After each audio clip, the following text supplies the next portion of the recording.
Hello दोस्तों, एक बार फिर से स्वागत है आप सभी का हमारी इस एनसीईआरटी पॉलिटी सीरीज में, जिसमें हम अपने 6 चैप्टर्स को कवर कर चुके हैं। हमने रूरल एडमिनिस्ट्रेशन के बारे में जाना। बेसिकली हमने जाना पंचायत की राज कि किस तरीके से पंचायत या पंचायती राज कैसे काम करता है, रूरल एडमिनिस्ट्रेशन है वो किस तरीके से काम करता है, जो वहाँ पुलिस स्टेशन है वो किस तरीके से विलेजेस में होने वाले मैटर्स को संभालता है। ये सारी चीज़ें हमने जानी और आज हम पढ़ेंगे अर्बन एडमिनिस्ट्रेशन के बारे में, यानी कि म्युनिसिपल कॉरपोरेशन के बारे में। तो हम स्टार्ट करते हैं। आप पहले इस फोटो को देखिए। यहाँ पे जो बच्चे हैं वो आपको क्रिकेट खेलते हुए दिखाई दे रहे हैं और क्रिकेट खेलने की वजह से यहाँ का ये स्ट्रीट लाइट है ये टूट जाता है और बाकी की कहानी इसी पे बेस है। यहाँ संडे का दिन दिखाया गया है। माला, शंकर, जहांगीर और रेहाना ये सारे बच्चे मिलके क्रिकेट खेल रहे हैं और गलती से एक्सीडेंटली रेहाना से स्ट्रीट लाइट टूट जाती है गेंद लगने की वजह से, जैसा कभी ना कभी हम सबसे जरूर हुआ होगा खेलते वक्त।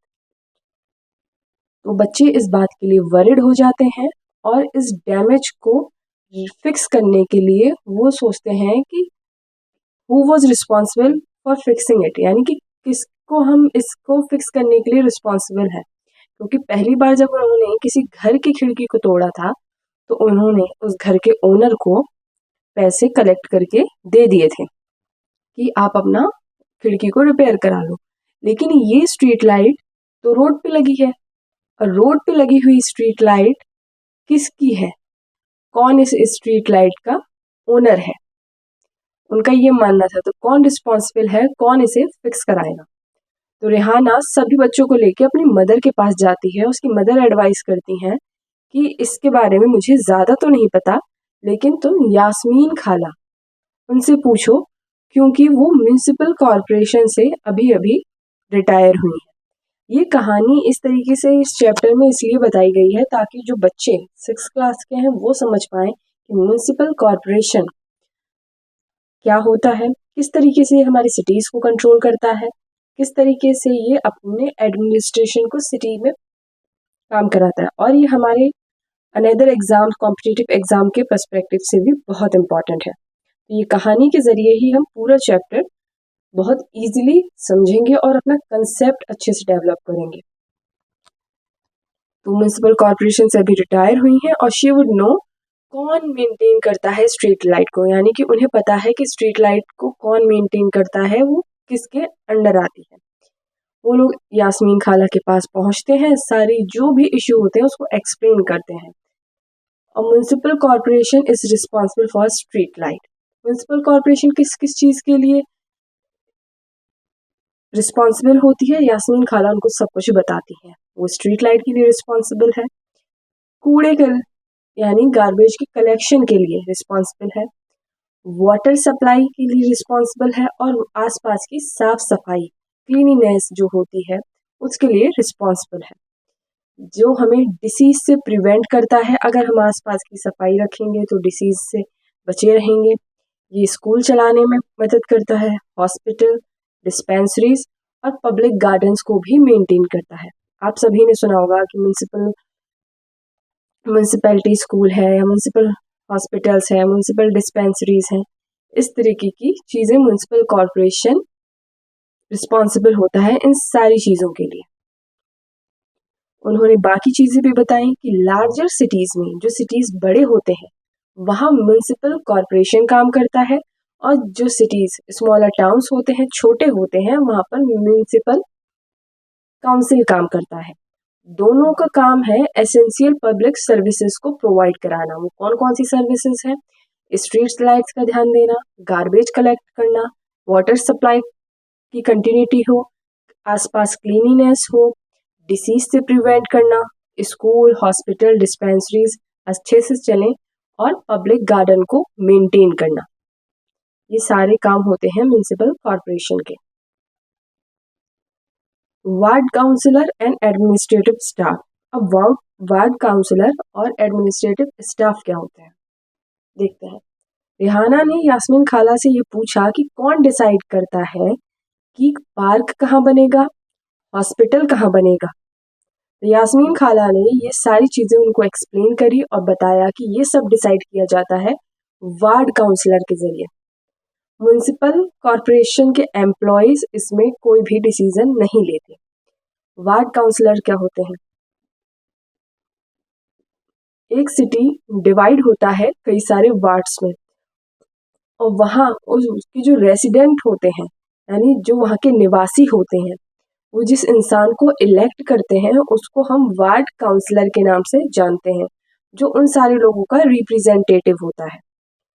काउंसलर्स में कमिटीज भी डिवाइड होती हैं अलग अलग इश्यूज के लिए, जैसे bus stand, garbage collection, drainage system, इन सारी चीज़ों के लिए। जैसे मान लीजिए ये एक सिटी है,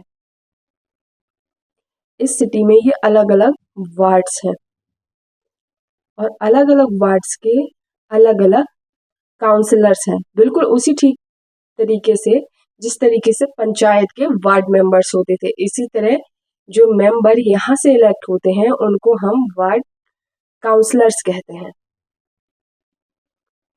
जो रिप्रेजेंट करते हैं वहाँ के सारे रेसिडेंट्स को जिन्होंने उन्हें इलेक्ट किया है।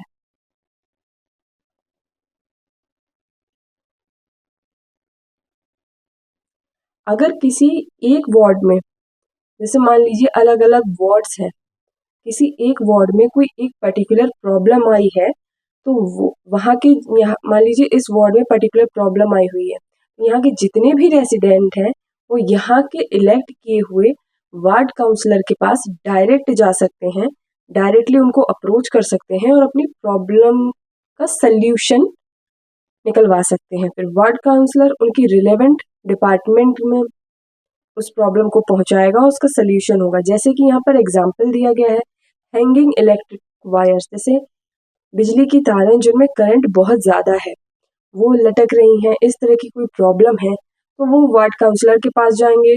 वार्ड काउंसलर इलेक्ट्रिसिटी डिपार्टमेंट में इस बात की कंप्लेन करेगा, वहाँ की जो अथॉरिटी है उनको एड्रेस करेगा, और उन दोनों के कोऑर्डिनेशन से, इलेक्ट्रिसिटी डिपार्टमेंट और वार्ड काउंसलर के कोऑर्डिनेशन से उस प्रॉब्लम को रिजॉल्व किया जाएगा।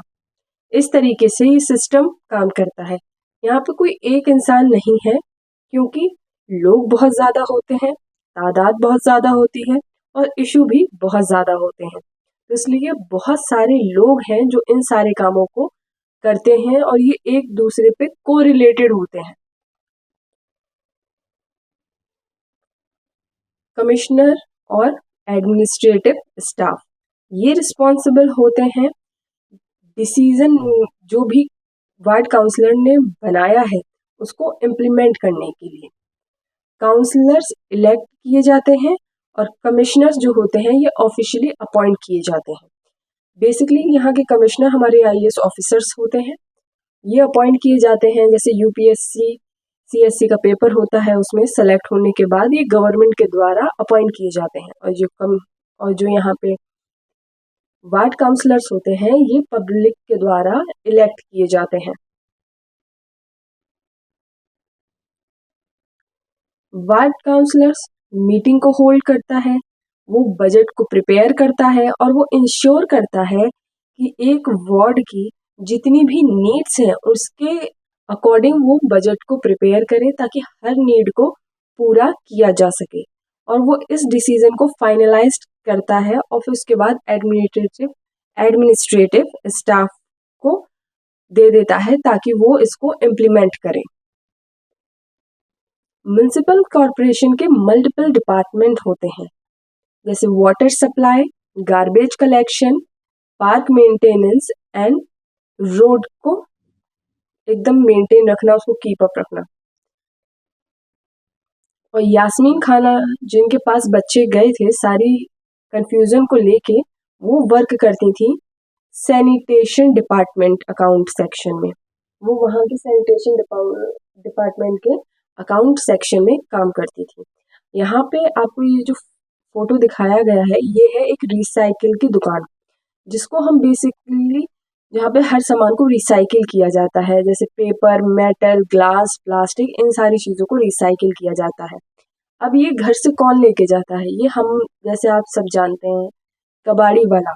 इस इंसान को हम कबाड़ी वाला, जिसे हम एक मेजर रोल प्ले करता है, जो हमारे घरों से इस तरीके के सामान को, जिसे हम वेस्ट समझते हैं, उसको लेके जाता है और फिर उनको रिसाइकिल करके रीयूज किया जाता है।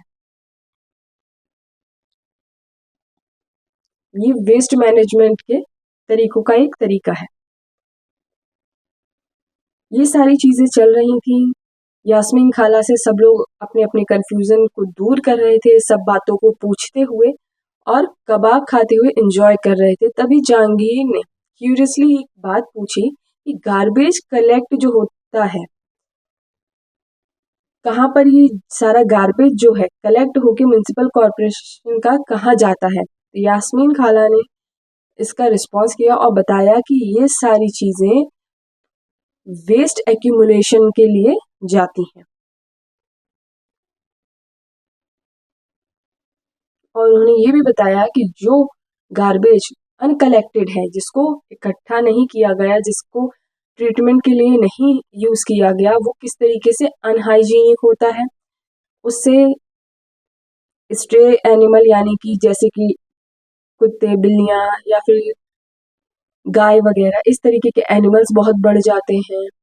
उससे रैट्स आते हैं, मक्खियां आती हैं और उसके बाद बीमारियां फैलती हैं और बच्चे भी बाहर जाके खेल नहीं पाते और उसके जो हेल्थ कंसर्न्स हैं वो भी बढ़ जाते हैं अगर गार्बेज ठीक से कलेक्ट ना किया जाए तो। इस सारी चीज़ों को बढ़ा देता है अगर गार्बेज कलेक्ट ना करे, ताकि बच्चे नहीं खेल पाते, उनसे बीमारियां फैलती हैं, गंदगी होती है, ये सारी चीज़ें होती हैं। How does municipal corporation get its money? यानी म्युनिसिपल कॉर्पोरेशन का जो मनी है, अगर इसे काम चलाना है तो किस तरीके से इसको पैसा मिलेगा? क्योंकि पिछले कुछ चैप्टर्स में हमने देखा कि पंचायत को पैसा वो कलेक्ट करता था, जैसे छोटे छोटे ट्रेड्स होते थे या फिर जो फेयर्स लगती थी या कोई कल्चरल प्रोग्राम है या कोई कम्युनिटी का प्रोग्राम है, तो उनमें जो भी चंदा के जरिए टैक्स या फिर छोटा मोटा जो टैक्स मिलता था, ये उनसे टैक्स कलेक्ट करता था और पंचायत अपने काम को इम्प्लीमेंट करने के लिए उस टैक्स का इस्तेमाल करता था। इसी तरीके से म्युनिसिपल कॉर्पोरेशन कहाँ से अपने टैक्स को लेता है? इसे एक सिग्निफिकेंट फंड चाहिए होता है ताकि ये जो पब्लिक सर्विसेज है उनको मेंटेन रख सके, और ये कई तरीकों से अपने टैक्स को कलेक्ट करता है। जैसे प्रॉपर्टी टैक्स तो मैंडेटरी है, जो भी होम ओनर्स हैं, जैसे हाउस टैक्स वगैरह आते हैं, उनसे लेता है। जिनके लार्जर हाउस हैं उनसे, जिनके बड़े बड़े हाउस हैं, बहुत बड़े बड़े, उनसे हायर टैक्स लिया जाता है, यानी कि ज़्यादा टैक्स लिया जाता है। और जिनकी प्रॉपर्टी की कंट्रीब्यूशन है, जो प्रॉपर्टी डील वाले लोग हैं, उनसे 25 to 30% टोटल रिवेन्यू लिया जाता है। इस तरीके से म्युनिसिपल कॉर्पोरेशन को मनी मिलता है अपने काम को चलाने के लिए। और एडिशनल टैक्सेस भी इम्पोज किए जाते हैं, जैसे इनके tax education, public amenities, business जैसे कि होटल्स, शॉप्स और एंटरटेनमेंट एक्टिविटीज, जिनमें मूवी टिकट्स आती हैं, ऐसी जगहों से भी म्युनिसिपल कॉर्पोरेशन को टैक्स मिलता है। और जो वेल्दियर इंडिविजुअल्स होते हैं, जिनके पास बहुत पैसा, बहुत प्रॉपर्टी होता है, वो प्रॉपर्टी टैक्स पे करते हैं। और जो ब्रॉडर पॉपुलेशन है, जिनके पास कम चीज़ें हैं, कम सोर्सेज हैं पैसे के, प्रॉपर्टी के, हाउस के, तो वो सिर्फ नॉर्मल एक जनरल टैक्स को पे करती हैं, जिससे इंश्योर किया जा सके म्युनिसिपल कॉर्पोरेशन की जो सर्विसेज हैं उनको एक कंटिन्यूटी मिले, ताकि लगातार ये सर्विस चलती रहे और लोगों को इसकी सुविधा मिलती रहे। अगर ये सर्विसेज रुक जाएंगी, जैसे गार्बेज को कलेक्ट नहीं किया गया, पानी की सप्लाई अगर बंद हो गई, आसपास पार्क का मेंटेनेंस, स्ट्रीट लाइट का मेंटेनेंस, अगर ये सारी चीज़ें नहीं करी जाएंगी तो हम सबको नुकसान होगा रोज़मर्रा की ज़िंदगी को आराम से जीने में। गार्बेज कलेक्ट नहीं होगा तो बीमारियां फैलेंगी, सिकनेस आएगी, स्ट्रीट लाइट्स नहीं होंगी तो इंसान को आने जाने में दिक्कत होगी, वाटर सप्लाई नहीं होगा तो फिर पानी का यूज़ जो इनिशियली बहुत इम्पॉर्टेंट है और बहुत बेसिक नीड है, उसको हम कैसे कंप्लीट कर पाएंगे। तो ये सारी प्रॉब्लम फेस करनी पड़ेगी अगर म्यूनिसिपल कॉरपोरेशन अपना काम ढंग से ना करे और उसको अगर कहीं से टैक्सेस ना मिले तो। अब देखते हैं हम कम्युनिटी प्रोटेस्ट के बारे में। कम्युनिटी प्रोटेस्ट हमने पहले भी एक चैप्टर में इस तरीके के रैलीज, प्रोटेस्ट, इनका जिक्र किया है। यहाँ पे एक औरत के बारे में बताया गया है जो फ्रस्ट्रेटेड है गार्बेज के इशू से। वहाँ पे जो कूड़ा कचरा फैला हुआ है उसके सोसाइटी में या उसकी आप कह लीजिए मोहल्ले में, उससे बहुत फ्रस्ट्रेटेड है। और वो जहाँ पे यास्मीन खाला रहती हैं उनकी नेबर है और वो उनको जाके ये सारी चीज़ें बताती है, क्योंकि यास्मीन खाला म्यूनिसिपल कॉरपोरेशन में काम कर चुकी हैं, वहाँ से रिटायर्ड है, तो सबको उन पे भरोसा है कि वो एक हमको सही एडवाइस देंगे कि किस तरीके से अब हमें इस इशू पे काम करना चाहिए। तो यास्मीन खाला सजेस्ट करती हैं कि हमें वहाँ के डिपार्टमेंट में जाके बात करनी होगी, और गंगाबाई जो है वो इस बात का चार्ज ले लेती हैं अपने हाथों में कि हाँ हम सब जाएंगे, कन्फ्रंट करेंगे। और जो वार्ड काउंसलर है जिसको हमने इलेक्ट किया है, वार्ड काउंसलर एक इलेक्टेड पर्सन है जिसको हमने इलेक्ट किया है, हम डायरेक्ट जाके उन्हीं से कहेंगे। और वो हमारे लिए वैसे भी रिस्पॉन्सिबल है कि जो हमने इलेक्ट किया है तो हमारी जो परेशानियां हैं उसको सुने। तो गंगाबाई इस प्रोटेस्ट को लीड करती हुई चलती हैं। वो काउंसलर के घर पे पहुंच जाती हैं और यहाँ पे कूड़े को साफ करने के लिए एक्शन की डिमांड करती हैं। काउंसलर उनकी सारी जो कंसर्न्स हैं, सारी जो इश्यूज हैं उनको सुनते हैं और प्रॉमिस करते हैं कि वो कमिश्नर से कल ही मिलेंगे इस इशू के रिलेटेड। और उनको बोलते हैं कि इस केस को और भी मजबूत करने के लिए आप सबके सिग्नेचर ले आइए, यानी जितने भी आपके रेसिडेंट हैं उस वार्ड के जितने भी मेंबर्स हैं उनके सिग्नेचर लेके आएंगी। और सैनिटेशन इंजीनियर को भी हम सारी डिटेल्स जो भी इंफॉर्मेशन है इस इशू की दे देते हैं, और उसके बाद हम सब मिलके कमिश्नर के यहाँ जाते हैं ताकि कमिश्नर ऑफिस जाएं और हम अपनी बात को कह सकें। और सिग्नेचर से क्या होगा, जितने भी लोग सिग्नेचर करेंगे उससे इस बात को और भी मजबूती मिलेगी। तो बच्चे अपने काम पे लग जाते हैं, सारे घरों में जाके सिग्नेचर्स लेके आ जाते हैं, जिससे एक स्ट्रॉन्ग कम्युनिटी सपोर्ट डेवलप हो जाता है। अगली सुबह वो सारे लोग एक बड़ा सा ग्रुप बना के, काउंसलर और सैनिटेशन इंजीनियर सब लोग मिलके कमिश्नर के ऑफिस में पहुंचते हैं। म्युनिसिपल कॉरपोरेशन ऑफिस में सारे लोग पहुंच जाते हैं। कमिश्नर ने इनिशियली इस बात से एक्सक्यूज बनाया कि हमारे पास इतने गार्बेज के ट्रक्स नहीं है, हम पूरी तरीके से काम नहीं कर सकते। ऐसी कई बार होता है कि सारी सुविधाजनक चीज़ें नहीं होती, कभी कभी ऐसी चीज़ें नहीं होती तो काम नहीं हो पाता। तो गंगाबाई ने चैलेंज करते हुए कमिश्नर को कहा कि जितने भी वेल्दियर एरियाज हैं, यानी कि जितनी भी हाई सोसाइटीज़ हैं, जितने भी अच्छे एरियाज हैं जहाँ पैसा ज़्यादा है, वहाँ आप रेगुलर गार्बेज कलेक्शन का काम कंप्लीटली कराते हैं, लेकिन जो छोटे एरियाज हैं जहाँ पैसा कम है, जहाँ के लोगों की किसी से पहचान नहीं है, वहाँ पे आप इस तरीके के काम को कंप्लीट नहीं कराते। तो गंगाबाई के इस आर्ग्यूमेंट पे कमिश्नर का कोई रिस्पॉन्स नहीं था और उन्होंने ये प्रॉमिस किया कि वो जल्दी से जल्दी इस इशू को कंप्लीटली रिजॉल्व कराने की कोशिश करेंगे। गंगाबाई ने लेकिन उस अगले दिन उससे भी बड़ा प्रोटेस्ट किया और फोर्स किया सारी अथॉरिटीज को कि ताकि काम करें हमारे इस इशू को लेके, वरना अगर काम नहीं होगा तो आसपास गंदगी फैलेगी और जो उन सब के लिए मुसीबत बनेगी। इवेंचुअली जितनी भी सैनिटेशन सर्विसेज थी एरिया में इम्प्रूव हुई धीरे धीरे, और कलेक्टिव एक्शन और परसिस्टेंस की पावर दिखी कि जब हम कलेक्टिव होके एक साथ होके एक्शन लेते हैं, परसिस्टेंट रहते हैं, तो जितने भी ऑफिशियल थे वो अकाउंटेबल हो गए। यानी आप अगर इस बात को समझिए, कलेक्टिव एक्शन, अगर आप अपनी किसी भी प्रिपरेशन के दौरान कलेक्टिव एक्शन लें। आप अपने चैप्टर को पढ़ें, फिर रिवाइज करें, फिर PYQ करें, फिर सीरीज लगाएं, फिर मॉक्स दें और परसिस्टेंट रहें। पूरी तरीके से पूरी मेहनत के साथ करें तो आपकी मेहनत आपके रिजल्ट के लिए अकाउंटेबल हो जाएगी। बिल्कुल ठीक इसी तरीके से इन लोगों ने भी इस काम को अंजाम दिया। और बच्चों को जब यास्मीन खाला के घर से जाने लगे तो यास्मीन खाला ने इन्हें डस्टबिन यूज करने के बारे में बताया। यास्मीन खाला ने एक्सप्लेन किया कि म्युनिसिपल कॉरपोरेशन जो है वो प्रमोट करती है वेस्ट सेपरेशन को, ताकि गार्बेज कलेक्शन को और इफिशिएंट तरीके से इम्प्रूव किया जा सके और क्लीनिनेस इम्प्रूव हो। जैसे कई तरह के गार्बेज के बॉक्स होते हैं, लेकिन बेसिकली दो देखे, एक हमने ग्रीन देखा, एक हमने देखा ब्लू। ग्रीन में सारी चीज़ें वो आती हैं जिसमें हम क्या कहते हैं, वेजिटेबल्स और फ्रूट के पील्स यानी छिलकों को फेंकते हैं। चाय पत्ती हो गया या फिर अंडे के छिलके, अपनी सब्जियों के, फलों के छिलके, इन सारी चीज़ों को फेंकते हैं।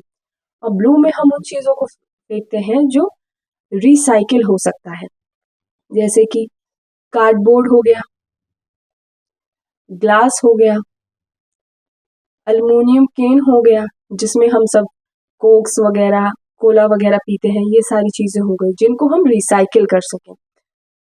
इन सारी चीज़ों का हम इस्तेमाल करते हैं।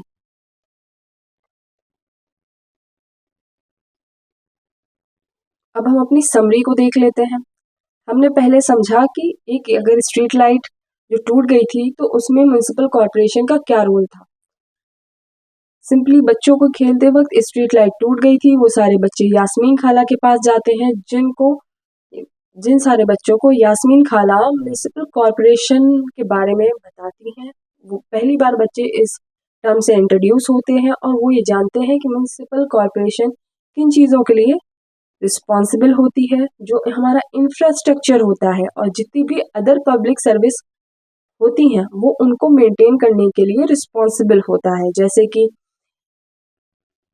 गार्डन मेंटेन करना, हाइजीन मेंटेन करना, garbage collection, water supply, drainage system, school, hospitals, ये सारी चीज़ें, इन सारी चीज़ों के लिए हमारा म्युनिसिपल कॉरपोरेशन रिस्पॉन्सिबल होता है।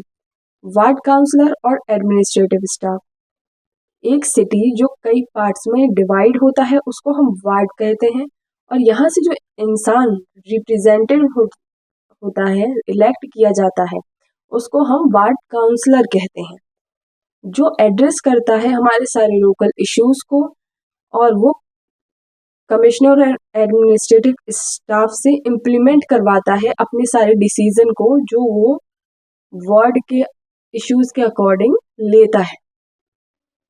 अब यहाँ बताया गया है कि म्युनिसिपल कॉरपोरेशन ने अपना मनी, जो अपनी सर्विसेज को कंटिन्यूटी से चलाने के लिए जो पैसा होनी चाहिए, फंड, उसको कहाँ से लेते हैं।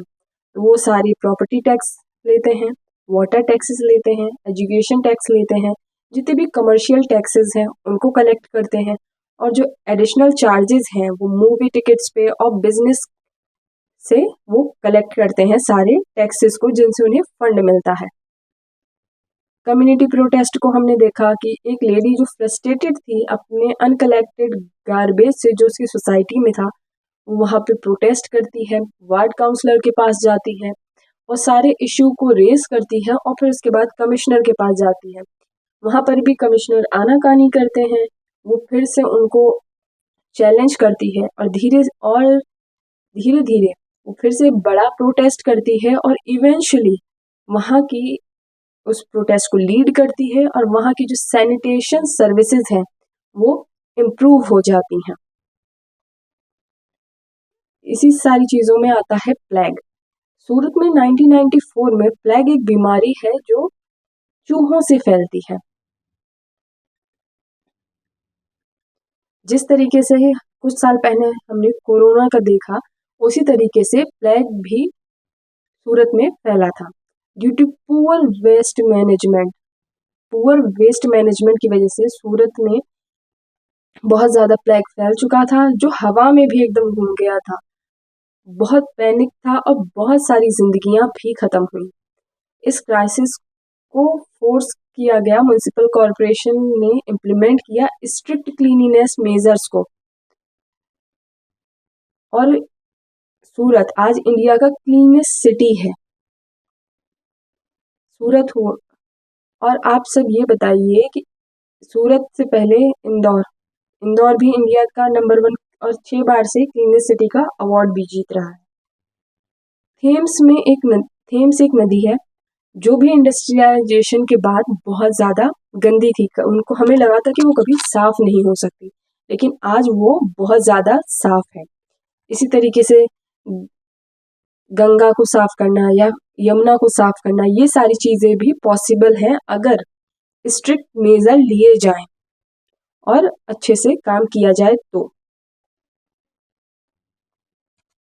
आई होप आप सभी को ये चैप्टर समझ आया होगा, कैसे हमारी म्युनिसिपल कॉरपोरेशन काम करती है, कैसे बड़े टाउन्स में म्युनिसिपल कॉरपोरेशन काम करती है, छोटे टाउन्स में म्युनिसिपल काउंसिल होती है। इस तरीके से ये पूरा एक सिस्टम है जो सारी छोटी छोटी चीज़ों को मैनेज करता है, ताकि जो हमारा गवर्नेंस है उसको हम स्ट्रॉन्ग कर सकें और अच्छे से काम कर सकें। Thank you.